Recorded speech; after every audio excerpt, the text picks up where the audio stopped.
Every great boom and every devastating crash has followed one hidden rhythm. A rhythm and a cycle so consistent that it predicted the 1929 Great Depression, the 1970s crash, the 1990s bottom, and the bull markets of the 2000s and 2020s. And the man who uncovered it was executed by his own government for revealing what he found. So in this video, first I'll explain what this mysterious cycle is and how it shaped the last 200 years of global markets. Second, I'll break down where we are right now in that cycle and what the signs are saying for 2026 and beyond. And finally, I'll show you how investors can use this knowledge to protect and position themselves before the next turning point actually hits.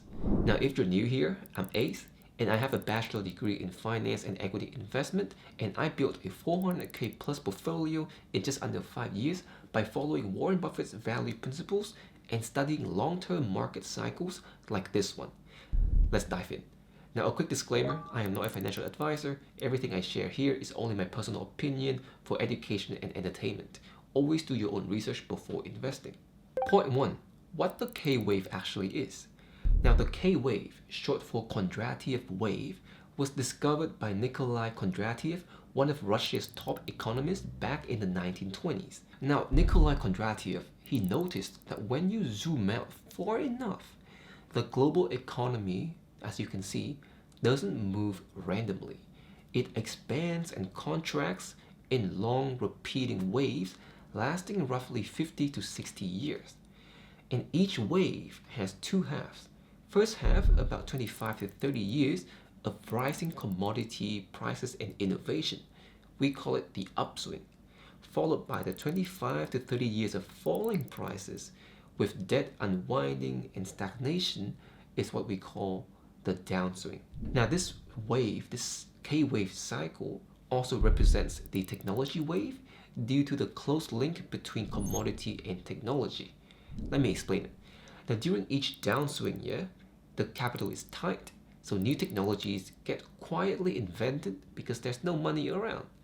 In the next upswing, those inventions that were being quietly built, they start to scale up with factories, infrastructures, and logistics, and those inventions, they pull massive demand for raw materials because now so many of them are being created and being manufactured that they need more materials to make them. And eventually, because of such high demand, more debt is needed and more speculation is being built up by the market overall, as we even see nowadays.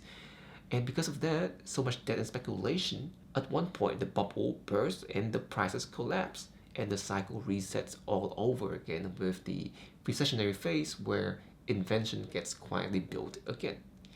And don't get me wrong, I'm not saying that humanity only invents new things every 50 to 60 years. Indeed, we are inventing things, new things, all the time. But what initiates every new long wave is different technologies being invented during the downtime and being applied on a very, very large scale only at the beginning of the next long upswing. So think of the internet bubble. All the internet related things were discovered and invented in the cycle before, but it's only during the upswing is when it's getting invested and getting actually known about by other people in the market. And sadly, our founder, Kondratiev, was later executed by Stalin for promoting capitalist ideas, but his research lived on, and history has proven him right again and again. Because of that, let's really quickly go through the work he has left behind and compare each wave with the past. So as you can see, Kondratiev actually predicted a peak in the 1920s, which was a perfect estimation way beforehand. And not only that, after the peak of the market, commodity prices actually bottomed in the early 1930s during the Great Depression, just as he said they would. And years after, history has shown us that prices rose again during the 1940s and into the 1950s as the world recovered from the Second World War. And the 1950s was a decade of low commodity prices trading at levels that have never been seen since. And that too is exactly, guess what, exactly what Kondratiev would have forecast based on his model. A period of 25 to 30 years of low prices on a downswing of the next long wave. And this completed the third long wave. And from the late 1950s, the commodity prices actually began to rise again in what Kondratiev would have called the upswing of the fourth long wave, forecasting another 20 to 25 years period of rising prices. And he would have experienced and he would have expected commodity prices to peak again into the mid to late 1970s, and which they did. And again, of course, as he predicted, falling commodity prices for the next 20 to 25 years into the mid 1990s. How scarily accurate is that? And we don't stop there, because after the commodity prices low in 2001, one based on this model could reasonably expect the next upswing in commodity prices to begin, the fifth long wave. And that is exactly what happened.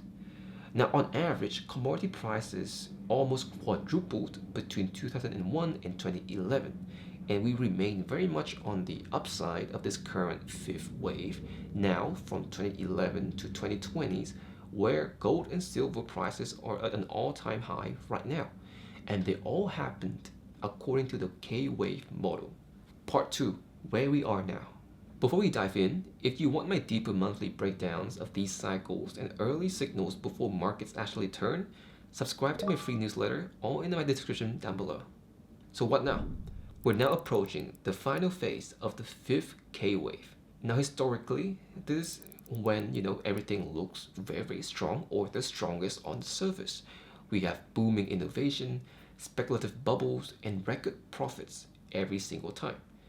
But the underlying signals, the real thing, is beginning to flash red.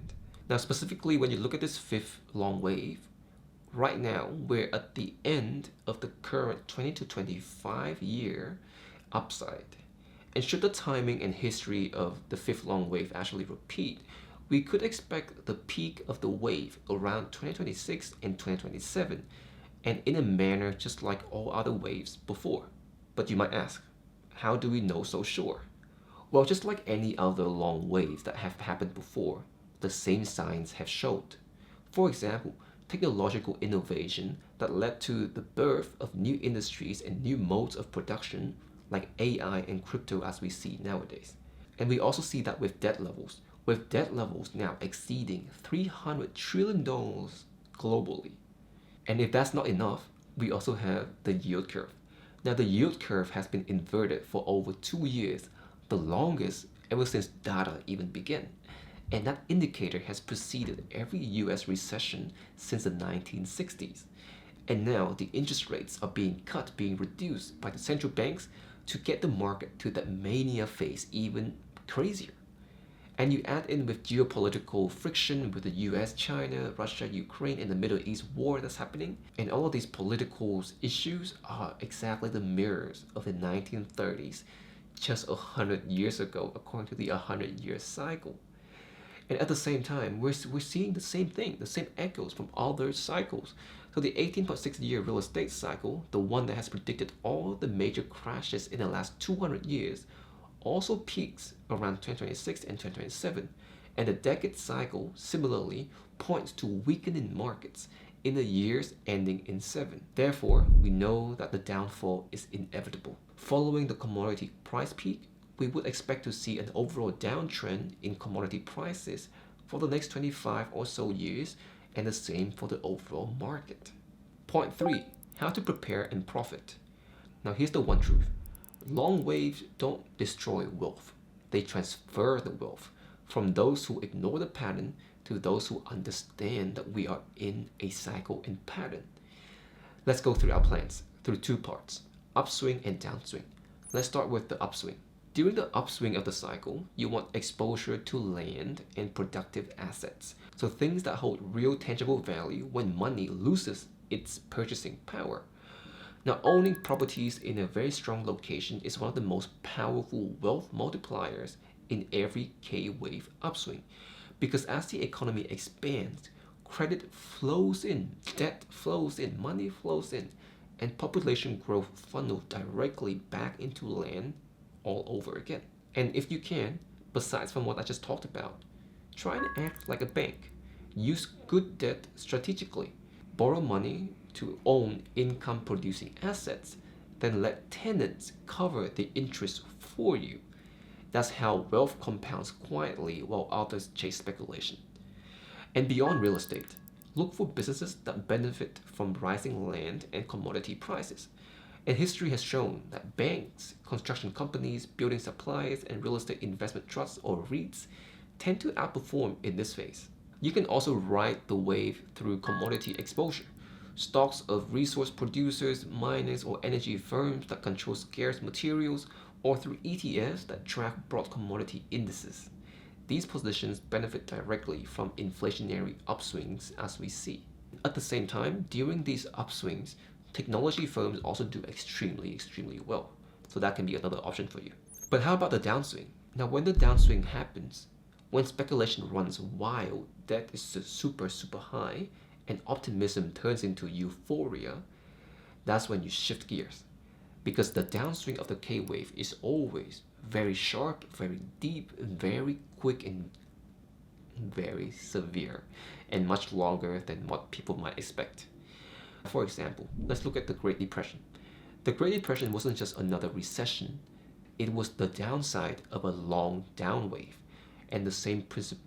So as you can see, when we're in the down wave or the downswing of a long wave, it's a very severe crash. And the same principle applies today as we're near that peak of the down wave. So as we're near that phase, the focus should shift to preservation and preparation. So for myself, I would deleverage, pay down my debt, build liquidity, add more cash position, move part of my portfolio into safer assets like high quality bonds, cash, and diversified currencies. And that liquidity that you save will become your opportunity fund. So when the next cycle bottoms out, you have the firepower to buy real assets at true generational discounts. Well, there you have it. If you do want to see how I'm positioning for the cycle downturns and other cycles information, subscribe to my free newsletter down in the description below. And tell me in the comment section, do you think the fifth wave still has one last up run left, or are we already past the peak?